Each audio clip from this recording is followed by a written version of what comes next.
다스리심이라는 제목 가지고 말씀을 나누겠습니다.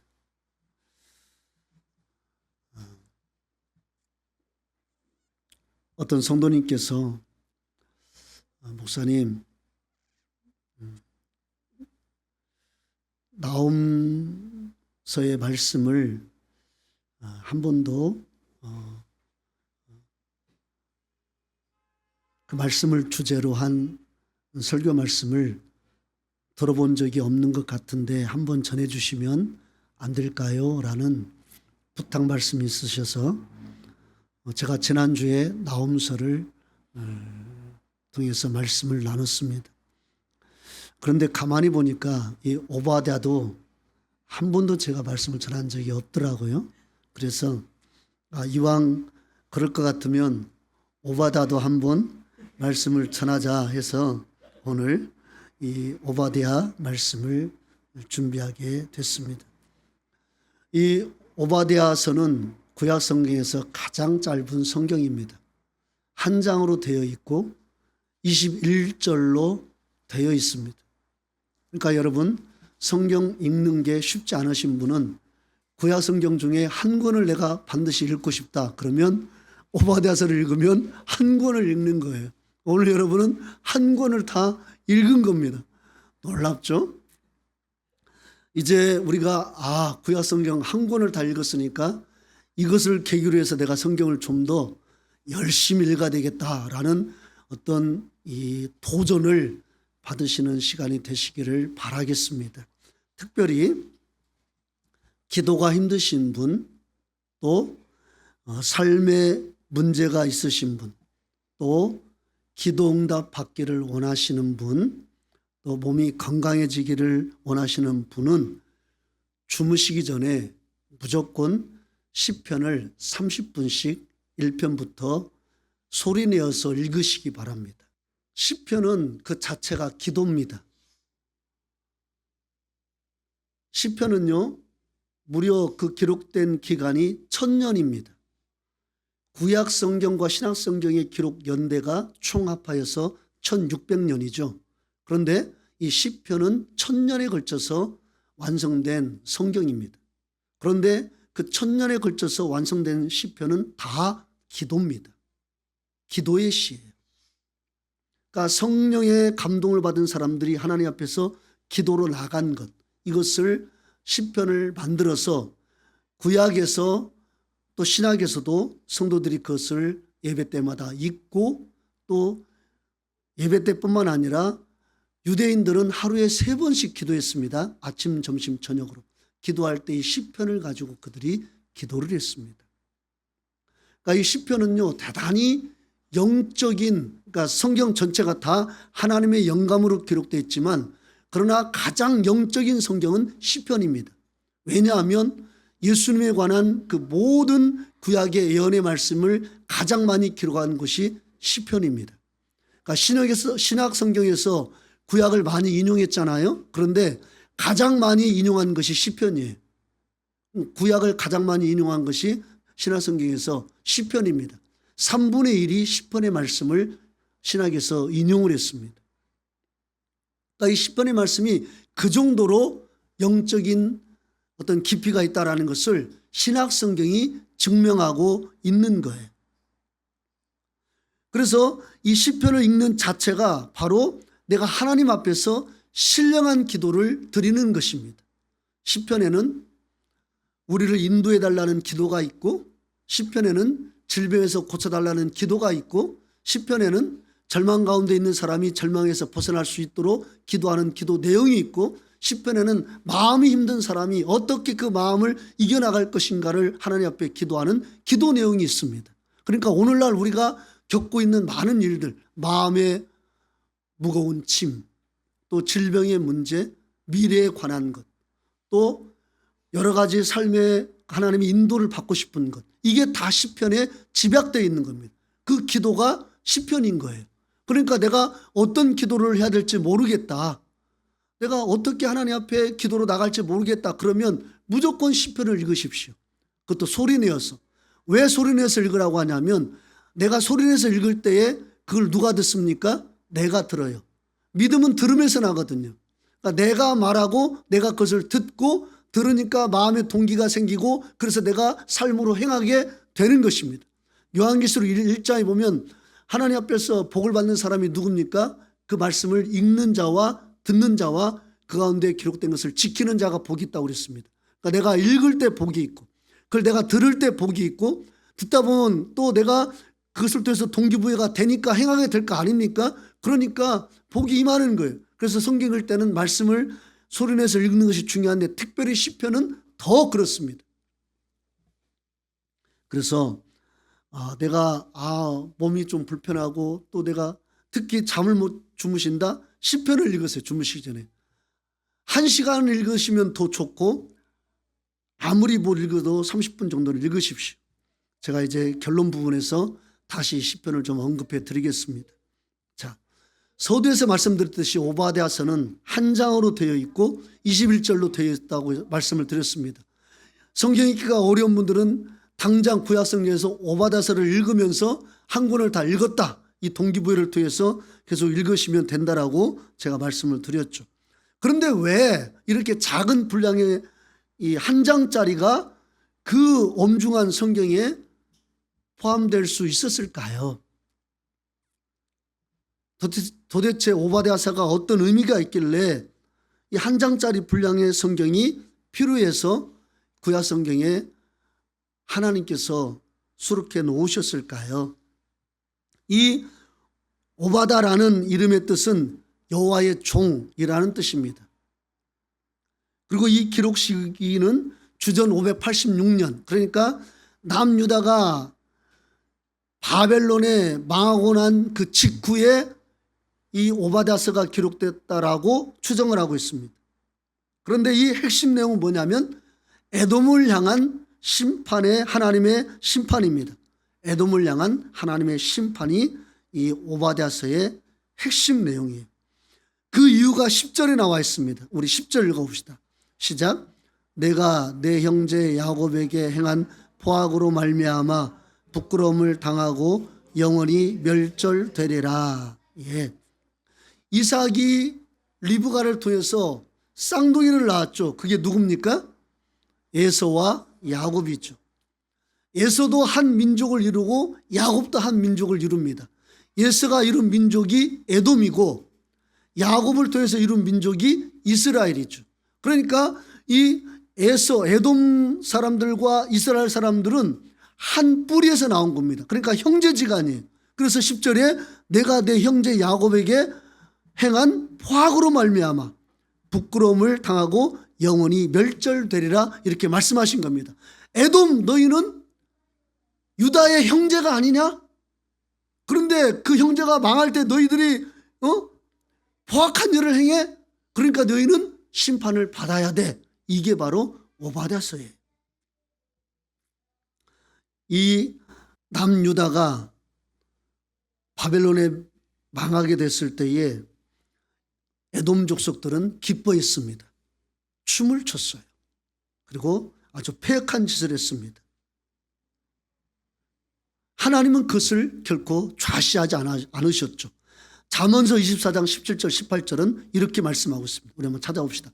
내 원수가 넘어질 때에 즐거워하지 말며 그가 엎드러질 때에 마음에 기뻐하지 말라. 여호와께서 이것을 보시고 기뻐하지 아니하사 그의 진노를 그에게서 옮기실까 두려우니라. 아멘. 우리 하나님은 원수가 넘어지는 것도 엎드러지는 것도 기쁘지가 않습니다. 왜냐하면 그 원수도 회개하고 주님 앞에 돌아가기를 원하시기 때문에 그래요. 그러니까 아무리 원수를 할지라도 그 원수가 넘어졌을 때, 그 원수가 망했을 때 우리가 기뻐하고 즐거워하는 것은 하나님이 결코 기뻐하지 않는다 이렇게 말씀하고 있는 것입니다. 욥이 하나님 앞에서 완전한 자로 살았던 것은 바로 이 부분 때문에 그렇습니다. 우리 욥기서 31장을 봅시다. 잠언 앞에 시편 있고 그 앞에 욥기서가 있죠. 욥기서 31장 29절 30절입니다. 내가 언제 나를 미워하는 자의 멸망을 기뻐하고 그가 재난을 당함으로 즐거워하였던가. 실상은 나는 그가 죽기를 구하는 말로 그의 생명을 저주하여 내 입이 범죄하게 하지 아니하였노라. 아멘. 욥이 온전한 자라고 하나님이 인정하신 이유 중에 하나가 욥이 자기를 미워하는 자를, 그 미워하는 자가 멸망당하는 것을 기뻐하지 않았고 그 재난을 보고 즐거워하지 않았다라고 이렇게 말씀하고 있습니다. 그것이 곧 범죄이기 때문에 그렇게 하지 아니하였다라고 친구들 앞에서 그렇게 고백하고 있는 것이죠. 왜냐하면 하나님은 원수도 구원받기를 원하고 그도 회개하고 돌이키를 원한다고 에스겔서에는 분명히 말씀하고 있기 때문에 그렇습니다. 그런데 이 오바댜서를 보면 형제라고 말하는 이 에서의 족속, 이 에돔 족속이 형제 나라인 남유다가 멸망당했을 때 기뻐하고 조롱했습니다. 그 사실을 오바댜서 1장 11절부터 14절에 잘 말씀하고 있죠. 이 11절부터 14절 보면은요, 날이라는 단어가 10번 반복되어 있습니다. 10번. 날이라는 단어가 욤이라는 히브리어인데요. 여기 보면 11절에 내가 멀리 섰던 날 이렇게 말씀하고 있죠. 그 다음에 또 제비 뽑던 날 이렇게 말씀하고 있습니다. 11절 중반절 보면 또 그 다음에 12절 상반절 보면 형제의 날, 또 그 재앙의 날, 그 다음에 중반절 보면 패망하는 날, 그 다음에 하반절 보면 고난의 날 이렇게 말씀하고 있죠. 또 13절에 보면 내 백성이 환난을 당하는 날, 또 중반절에도 환난을 당하는 날, 그 다음에 하반절에도 환난을 당하는 날 이렇게 말씀하고 있죠. 또 14절에서도 중반절 보면 고난의 날, 이렇게 날을 10번이나 반복하여서 이스라엘 백성들이 당하는 고난과 고통의 날을 강조하고 있습니다. 그런데 에돔 족속은 형제 이스라엘 백성이 고난당하는 그 날에 해서는 안 될 행동을 했다라고 11절에 분명히 말씀하고 있죠. 읽어봅시다. 시작. 내가 멀리 섰던 날 곧 이방인이 그의 재물을 빼앗아가며 외국인이 그의 성문에 들어가서 예루살렘을 얻기 위하여 제비 뽑던 날에 너도 그들 중 한 사람 같았느니라. 예. 이방 바벨론이 남유다를 쳐들어와 가지고 쑥대밭을 만들 때에 너도 그들 중 한 사람 같았다라고 성경은 고발하고 있는 것이죠. 그렇다면 그 에돔이 이방인 바벨론이 유다에 침공해서 행했던 것 같은 그 일을 그들도 행했다고 말씀하고 있는데, 구체적으로 12절부터 14절 보면 에돔 족속이 형제 이스라엘을 향하여 해서는 안 될 행동을 8가지로 했다라고 구체적으로 나열하고 있습니다. 아니할 것을 했다라는 거예요. 8가지로. 먼저 12절 보면 내가 형제의 날, 곧 그 재앙의 날에 뭐라고 말씀하고 있습니까? 방관할 것이 아니며, 방관해서는 안 된다는 거예요. 내 형제가 어려움을 당할 때 네가 방관해서는 안 됐는데 어떻게 했다는 말입니까? 방관했다는 말이에요. 그 다음에 유다 자손이 패망하는 날에 기뻐할 것이 아니며, 패망하는데, 내 형제가 패망하는데 왜 기뻐합니까? 그런데 어떻다는 거예요? 에돔 족속은 기뻐했다는 거예요.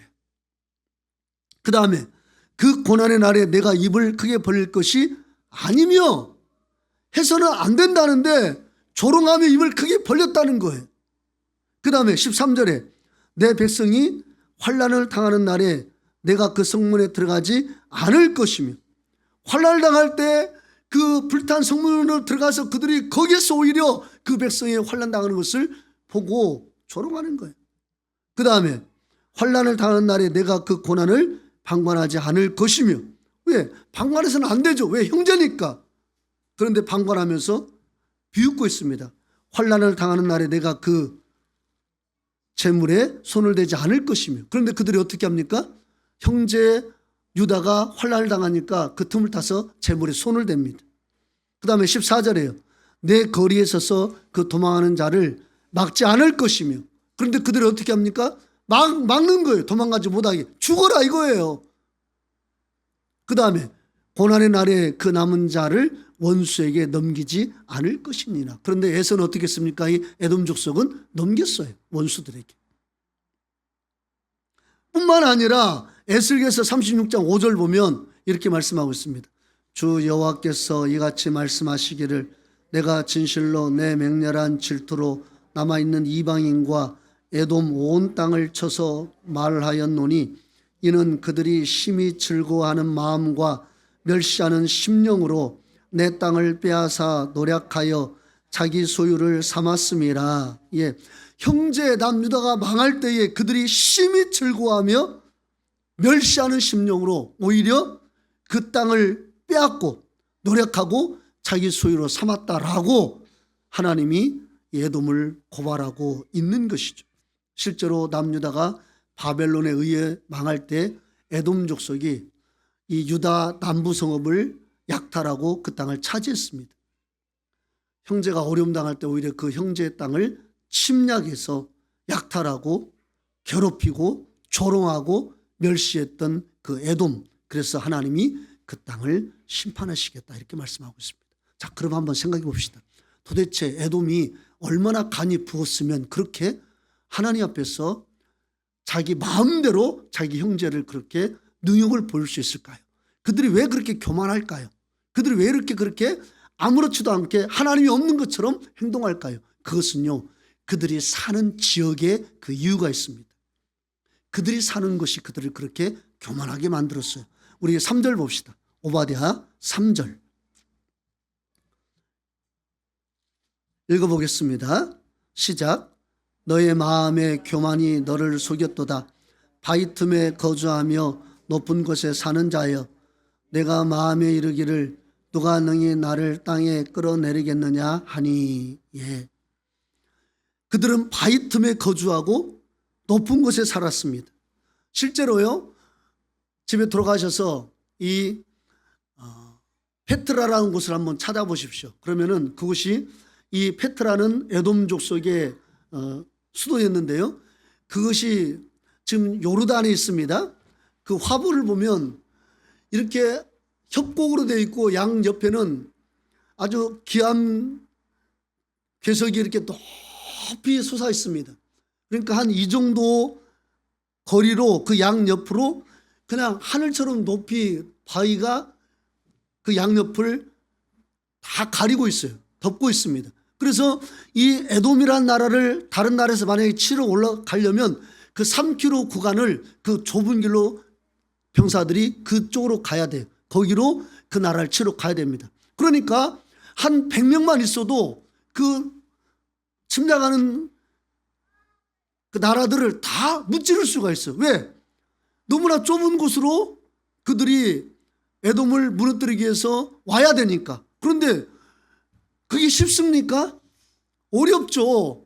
사방은 다 바위로 막혀 있고 오직 그 에돔을 갈 수 있는 길은 그 좁은 통로밖에 없다란 말이에요. 한번 여러분이 인터넷으로 아니면 나중에 예배 끝나고 스마트폰으로 찾아보세요. 아주 그 길이 좁아요. 하늘도 보이지가 않습니다. 이 바위가 덮고 있어가지고. 그러니까 그 길로 해서 가는 이 나라를 무너뜨린다? 그 길로 가서 어려운 거예요. 쉬운 게 아닙니다. 그러니까 이들이 교만한 거예요. 감히 누가 우리나라를 무너뜨려? 감히 우리 에돔 족속을 침략을 한다고? 야, 정예 군사 50명만 있어도 100만 명의 대군을 무찌를 수 있는 곳이 바로 우리야. 우리는 그렇게 천연 요새 속에 살고 있어. 이런 그들의 삶의 그 지형이 그들을 교만하게 했습니다. 그러니까 우리는 하나님 없어도, 하나님 어떻게 일을 벌리셔도 우리는 망하지 않아. 우리는 까딱없어. 그래서 형제 나라 유다가 망할 때에 조롱하고 기뻐하고 오히려 그 땅을 침략해서 그 땅을 차지하고 약탈했던 것입니다. 그러나 하나님은 15절에서 뭐라고 말씀했습니까? 15절 읽어봅시다. 시작. 여호와께서 만국을 벌할 날이 가까웠나니 내가 행한 대로 너도 받을 것인즉 내가 행한 것이 내 머리로 돌아갈 것이니라. 예, 행한 대로 받는다라고 2번 반복하고 있죠. 내가 행한 대로 너도 받을 것이다. 내가 행한 것이 내 머리로 돌아갈 것이다.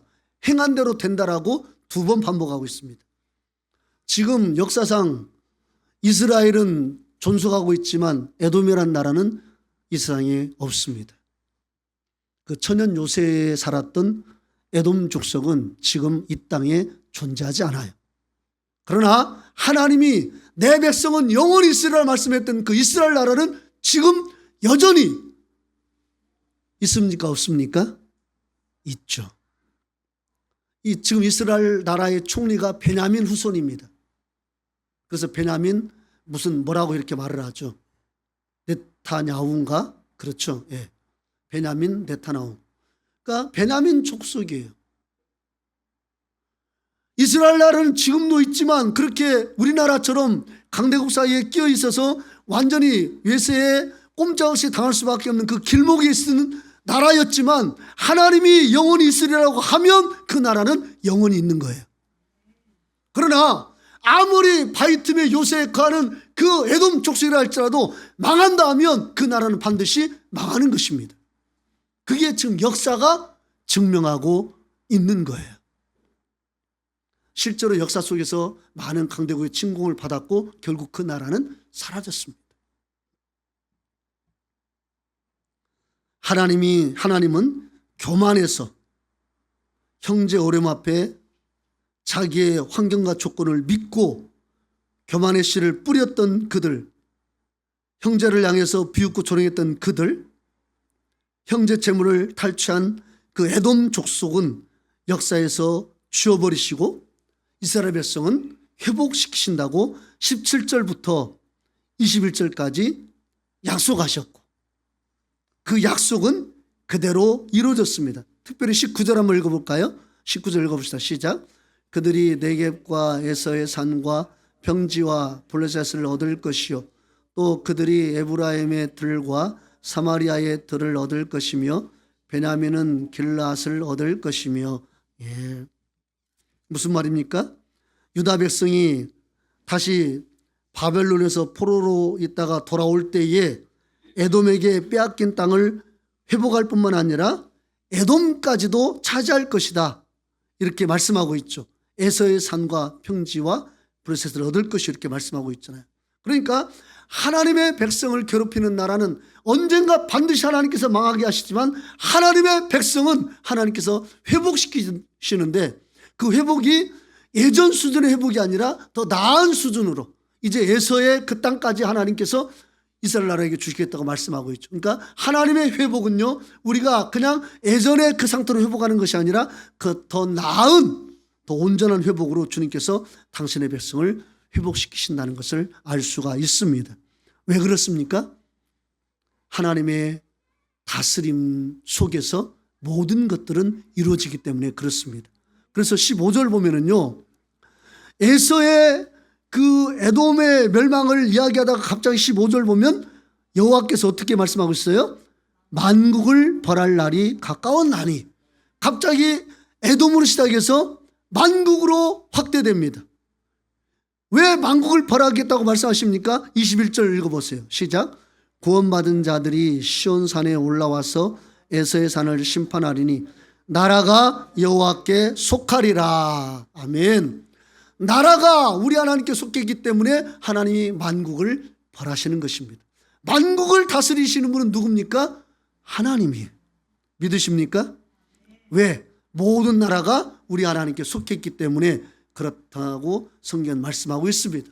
요한계시록에도 똑같이 말씀하고 있죠. 우리 요한계시록 11장 15절 보겠습니다.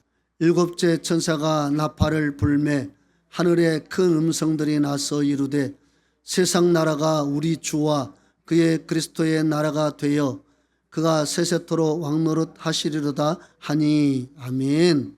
세상 나라가 우리 주와 그의 그리스도 나라가 된다라고 말씀하고 있는 것이죠. 지금 하나님께서 모든 걸 다스리고 있지만 이제 그 종국에 말일에는 어떤 일이 벌어집니까? 세상 나라를 완전히 하나님이 다스리시는 거예요. 지금은 부분적으로 어떤 곳에는 악한 영의 통치를 하나님이 허락해 놓으셨기 때문에 악한 영이 더 강하게 역사하는 곳이 있고 또 심지어는 교회에서도 악한 영의 역사가 있는 곳을 우리가 볼 수가 있죠. 그러나 종국에는 하나님께서 모든 세상 나라를 다 하나님의 능력과 권세 아래서 다스리게 될 것이라고 말씀하고 있는 것입니다. 그러니까 하나님께서 지금도 다스리고 계시지만 지금은 악을 어느 정도는 허용해 놓고 계시죠. 그러나 하나님의 역사의 끝날에는 모든 것들을 다 세상 나라를 통치하시는 왕으로 등극하게 되신다는 사실입니다. 지금도 물론 우리 하나님은 이 역사를 주관하고 계시고 이 역사 속에 당신의 백성들을 다스리고 계시고 있습니다. 그 주님의 은혜는 우리가 회복할 뿐만 아니라 더 나은 생태로, 더 나은 상태로 우리를 인도해 주시는 것이 하나님의 다스림 안에 있다는 사실을 기억하시고, 저와 여러분이 힘든 일을 당하고 어려움을 당할 때에 조건이나 환경 때문에 흔들리지 않기를 바라겠습니다. 세상이 우리를 인도하고 이끌고 다스리는 것 같지만 오늘 본문 21절 보면 모든 것들이 다 우리 하나님께 속해 있습니다. 그리고 종국에는 우리 하나님께서 모든 것들을 다 다스리고 통치한다라고 말씀하고 있습니다. 그렇기 때문에 우리가 하나님의 다스림 안에서 이 땅에서 일어나고 있는 불합리한 일이나 어떤 불안한 조건이나 환경 때문에 우리 마음이 흔들리지 않기를 바라겠습니다. 이스라엘 백성들이 그렇게 바벨론으로 잡혀갈 때 에돔 족속은 그렇게 생각했을 것입니다. 아, 이제 남유다는 끝났구나. 모든 것들이 이제 다 망했구나. 더 이상 그 나라는 이제 소망이 없고 그 나라는 역사 속에서 사라졌구나라고 생각했을 것입니다. 그러나 하나님은 남유다를 다스리십니다. 하나님의 백성을 다스리십니다. 그리고 남유다가 바벨론에서 포로에서 70년 있다가 돌아왔을 때는 그 에돔 족속의 땅까지 차지하려고 주님은 말씀하고 있는 것입니다. 더 나은 회복입니다. 하나님 백성에게 이런 은혜가 있습니다. 하나님의 다스림이 있기 때문에 그 은혜가 우리에게 주어지는 것입니다. 내가 망한 것 같고 내가 모든 것을 다 잃어버린 것 같아도 하나님의 다스림 안에 내가 있다면 반드시 하나님은 우리를 회복시키시고 더 나은 회복으로 우리를 이끌어 주신다는 사실을 믿으시기를 바라겠습니다. 자, 시편은 제가 서두에서 말씀드렸죠. 시편은 기도로 이루어진 성경이라 말씀드렸고 천년의 기도가 응축된 것이 바로 시편이라고 말씀을 드렸습니다. 구약의 유대인들은 시편을 통해서 예배를 드렸고 시편을 가지고 기도를 했습니다. 신학에도 역시 마찬가지였습니다. 신학의 성도들도 시편을 가지고 찬양을 했고 시편을 가지고 예배 때마다 소리내어서 읽었고 또 기도할 때도 시편을 가지고 기도했습니다. 예수님 역시 그런 배경에서 자라셨고 예수님도 어렸을 때에 회당에 가면 역시 시편을 암송했고 시편을 읽었고 시편으로 찬양했고 시편으로 기도하셨습니다. 뿐만 아니라 예수님은 죽음 앞에서도 시편을 가지고 부르짖었습니다. 우리 한번 찾아봅시다. 마태복음 27장 46절. 제9시쯤에 예수께서 크게 소리질러 이르시되 엘리 엘리 라마 사박다니 하시니 이는 곧 나의 하나님 나의 하나님 어찌하여 나를 버리셨나이까 하는 뜻이라. 예수님께서 십자가에 달리셨을 때 크게 소리 질렀죠. 엘리 엘리 라마 사박다니. 이것은 뭐예요? 나의 하나님 나의 하나님 어찌하여 나를 버리셨나이까. 이것은 어떤 성경을 인용했습니까? 시편 22편 1절을 인용한 거예요. 한번 찾아보세요. 시편 21편 1절. 내 하나님이여 내 하나님이여 어찌 나를 버리셨나이까. 어찌 나를 멀리하여 돕지 아니하시오며 내 신음소리를 듣지 아니하시나이까. 예수님께서 십자가에 달리셨을 때에 이 시편 20편 1절을 가지고 기도하신 거예요. 나의 하나님 나의 하나님 어찌하여 나를 버리셨나이까. 그러니까 이 예언의 말씀, 제가 말씀드렸죠. 서두에서 시편은 다 예수님에 관한, 어떻게 보면 시편 전체가 다 예수님에 관한 말씀이에요. 그러니까 고난당한 그 모든 것들이 예수님의 그 십자가 고난과 연결되어 있다고 봐도 과언이 아닙니다. 그러니까 예수님께서 십자가에서 마지막 숨지기 직전에 외쳤던 그 기도도 시편 20편 1절을 가지고 기도하신 거예요. 시편을 가지고 어린 시절에 하나님을 찬양하고 시편을 가지고 기도하시고 시편을 암송하시고 시편으로 노래를 불렀던 그 예수님이 마지막 죽음 앞에서도 시편으로 기도하시고 마무리하셨던 것을 우리가 볼 수가 있습니다. 이렇게 하나님의 신실한 종들, 하나님의 백성들, 심지어 예수님까지 시편을 사랑하시고 시편을 놓고 하나님 앞에 기도를 나갔던 거예요. 왜요? 시편은 당신의 백성들의 그 기도를 하나님께서 어떻게 응답하시고 다스리시는가가 그대로 응축되어 있기 때문에 그렇습니다. 그러니까 하나님의 진정한 선한 다스림을 받기를 원한다. 내가 하나님의 선한 인도를 받기 원한다. 그 다스림 속에 살기를 원한다. 이렇게 원하시는 분들은 시편을 가지고 기도하라. 이렇게 말씀을 드리는 것입니다. 사랑하는 성도 여러분, 어려움 가운데 있었던 주의 종들이 그 어려움에 매몰되지 않고 그 어려움을 극복하고 환경과 조건을 뛰어넘어서 하나님의 뜻을 쫓기 위해서 가슴으로 심장으로 부르짖었던 것이 시편이고, 오늘 우리가 이 땅을 살면서 우리 역시 가슴으로 부르짖어야 될 내용이 분명히 있는데 그것을 나는 잘 모르겠어요. 그러면 시편을 읽으십시오. 그러면 그게 내 기도가 되는 것입니다. 아, 나는 무슨 뜻인지 잘 모르겠어요. 맞아요. 시편을 읽어보면 무슨 뜻인지 잘 몰라요. 그건 중요하지 않아요. 무슨 뜻인지 내가 해석하고 알려고 하는 것은 그렇게 중요하지 않아요. 크게. 그냥 읽다 보면 나중에 하나씩 하나씩 계시의 문이 열려요. 그냥 읽어요. 그냥 읽어요. 소리내어서. 그러면 생명의, 하나님의 그 생명의 역사, 그 다스림의 역사가 내 삶을 통해서 분명히 드러나게 된다는 사실입니다. 그래서 어느 교회는요, 그냥 성도들에게 아예 그 예배 때 시편을 읽는 시간을 갖고 또 매일마다 시편을 읽는 그러한 이 숙제를 성도들에게 내주고 그렇게 하는 교회가 있는데, 그 교회의 그 이 간증을 들어보면 시편을 읽다가 알코올 중독자가 완전히 해방되고, 여러분 알코올 중독자가 해방된다는 게 이게 쉬운 일입니까? 있을 수 없는 일이에요. 알코올 중독자는요 진짜 있을 수 없는 일입니다. 그런데 시편을 읽다가 알코올 중독자가 나음을 입고 치매가 낫고 그 다음에 질병이 떠나가고 그런 것들이 그냥 그 교회는 그냥 상식처럼 그렇게 일어나고 있는 것들을 그냥 막 올려놨어요. 그러니까 저는 그것을 떠나서도 하나님의 다스림이 분명히 모든 것들이 주님께 속했기 때문에 있는데, 특별히 시편에는 그 하나님의 다스리심이, 선한 다스림이 있으니까 우리가 꼭 시편을 매일마다 꼭 30분씩 이상은 읽으시기를 바라겠습니다. 그래서 하나님의 다스림 속에서 살아가는 저와 여러분이 되시길 바라겠습니다. 주님은 우리를 다스리기 원하십니다. 세상 나라도 다스리기 원하시지만 결국 주님이 정말 원하는 것은 당신의 백성을 다스리기 원한다는 사실입니다. 우리 하나님의 다스림 안에서 살아가는 저와 여러분 되시기를 바라겠습니다.